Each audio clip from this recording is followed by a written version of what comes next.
প্রতিটা সম্পর্কের মাঝে প্রত্যাশা ব্যাপারটা খেয়াল করি আমরা। সম্পর্কের শুরুতে যতটা প্রত্যাশা নিয়ে ধীরে ধীরে এগিয়ে যায় স্বপ্নের রংমহলে, একটা সময় দেখা যায় সম্পর্কে বয়স বাড়ার সাথে সাথে প্রত্যাশার ধরনও বেড়ে যাচ্ছে। সম্পর্ক যত গাঢ় হতে থাকে আর এই প্রত্যাশা জিনিসটা তত বেশি জুড়ে বসে, বুকে 2.5 ইঞ্চি জায়গাটা জুড়ে। আমরা যাকে যত ভালোবাসি তার কাছে তত বেশি আমরা প্রত্যাশা করে থাকি। তবে এই প্রত্যাশা ব্যাপারটা সবসময় সব ক্ষেত্রে না করাই ভালো।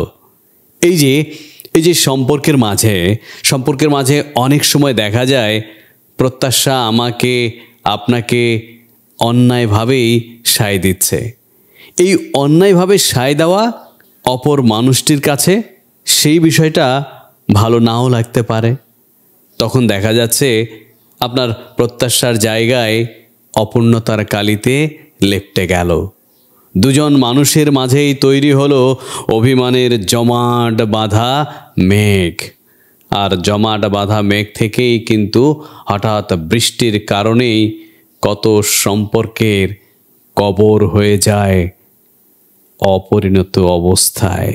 এই ধরুন একজন কৃষক তার এঁটেল মাটির জমিতে পেঁয়াজ জন্মালো, অধিক ফলন হলো। আপনি তার দেখা দেখি আপনার পাশের বালি মাটির জমিতে পেঁয়াজ চাষ করতে গেলেন। তখন কিন্তু আপনি প্রত্যাশা অনুসারে ফসল পাবেন না, কারণ অপর কৃষকের জমিতে সেই ফসল ফলানো উপযোগী ছিল, আপনার জমিতে তা অনুপযোগী। আবার দেখা যায় আমরা যাকে যত বেশি ভালোবাসি তার কাছেও ততটাই ভালোবাসার প্রত্যাশা করে থাকি।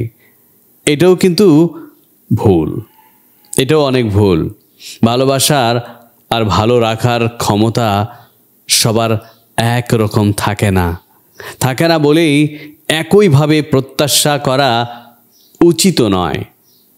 আর আমরা কিন্তু এই প্রত্যাশা করি বলেই অনেক সময় দেখা যায় মান অভিমানে জায়গায় দাঁড়িয়ে সম্পর্কের বিচ্ছেদ নামক শব্দের দেওয়ালে টেনে দেই আমরা।